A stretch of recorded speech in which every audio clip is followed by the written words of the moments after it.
দীর্ঘ জল্পনা কল্পনার পর সোমবার দুপুরবেলা বিএসএফ কর্তৃক আটক বাংলাদেশি অনুপ্রবেশকারী মহিলা মার্জনা বিবিকে বিএসএফ কৈলাসহর মহিলা থানায় হস্তান্তর করেছে। ঘটনার বিবরণে জানা যায়, গত 23 মে কৈলাসহর মহকুমার অন্তর্গত মূর্তিছড়া এলাকার জীবনটিলা বর্ডার থেকে মার্জনা বেগম নামক এক বাংলাদেশি মহিলাকে আটক করে ডিউটিরত বিএসএফ জওয়ান। মার্জনা বেগমের প্রচুর আত্মীয় স্বজনের পেঁচারতলায় বাড়ি রয়েছে বলে জানা গেছে। আটকে মার্জনা বেগমকে সেখান থেকে বাড়িতে না পেয়ে সেখানকার স্থানীয় থানায় একটি নিখোঁজ ডায়েরি করা হয়েছে বলে মার্জনার ভারতীয় আত্মীয় স্বজনরা জানান। আজ এক সাক্ষাৎকারে মার্জনা বেগম জানিয়েছেন, গত 23 তারিখ মার্জনা বিবিকে বিএসএফ আটক করলেও তার কাছে থানায় নিয়ে গিয়ে হেফাজতে রেখে দেয়। গত 25 তারিখ রাত আনুমানিক 12টার সময় বিএসএফ মার্জনাকে কৈলাসহর থানায় নিয়ে আসলেও আইনি জটিলতা থাকায় মহিলা থানা মার্জনাকে রিসিভ করেনি। পরবর্তীতে সোমবার দুপুরের দিকে বিএসএফ একটি লিখিত অভিযোগ সহ মহিলা থানায় মার্জনাকে তুলে দেয়। মহিলা থানা কৈলাসহর মহিলা থানা কেস নাম্বার 34/24 মোতাবেক একটি সুনির্দিষ্ট মামলা নথিভুক্ত করে ও পাসপোর্ট অ্যাক্ট অনুযায়ী তদন্ত শুরু করেছে বলে জানা যায়। সারাদিন থানায় দফায় দফায় বিএসএফ এবং থানা কর্তৃপক্ষ বৈঠক হওয়ার পর সন্ধ্যায় মার্জনাকে ডাক্তারি পরীক্ষার জন্য পাঠানো হয় এবং রাতেই মার্জনাকে কৈলাসহর চিফ জুডিশিয়াল ম্যাজিস্ট্রেট আদালতে প্রেরণ করা হয়। মার্জনাকে আত্মীয় স্বজনদের অভিযোগ, বিএসএফ মার্জনার প্রতি অবিচার করেছে। দীর্ঘ প্রায় 4 দিন তাকে তারা হেফাজতে রেখেছে, তাই তারা এর সুষ্ঠু তদন্ত ও ন্যায় বিচার প্রার্থনা করেছেন। গত বৃহস্পতিবার আমার মাছিতে সিজনটা পাইতেছি আর কি, আমি বাড়িতে বাংলাদেশ। আমরা মানে কি খবর পাইলাম যে তাই দিকে আটতে তাই ইন্ডিয়ার বর্ডারের সাইডে আই করছে।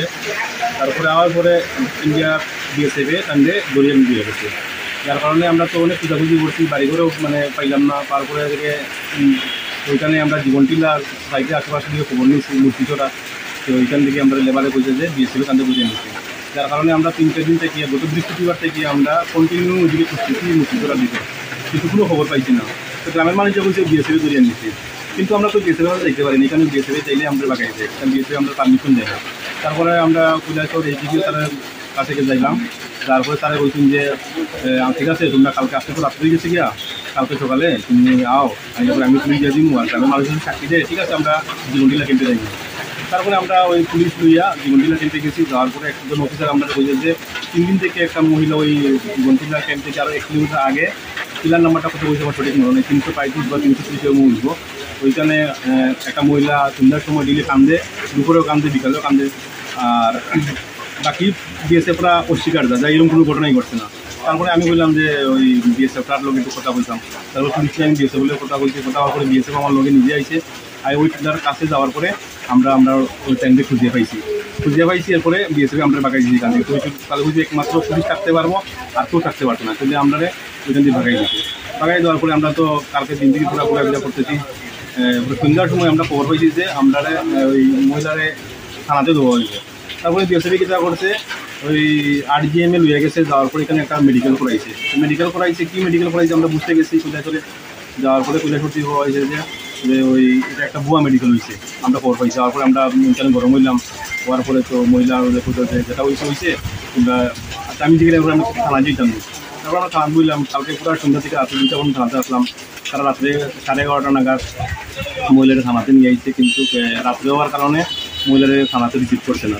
আজকে সকালে আমরা আইছি ঠিক 11টা 11:30টার সময় মহিলারা আবার নিয়ে আইছে ইয়েতে থানাতে।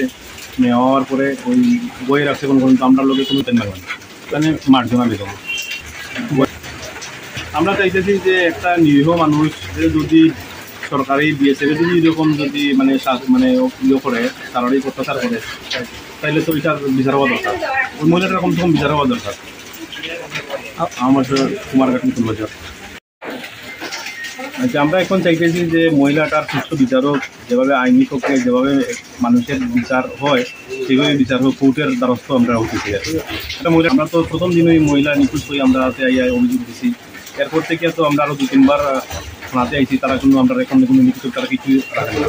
আমরা জানছি খবর হয়েছি যে মহিলাটা বাড়িতে নাই। তারপরে দিকে মানে তারা দিকে খবর লাগানির পরে ওই লেবারে আমরা ফটো সব দিকে ইয়ে করছি। বাংলাদেশের থানাতেও আমরা এন্ট্রি করছি।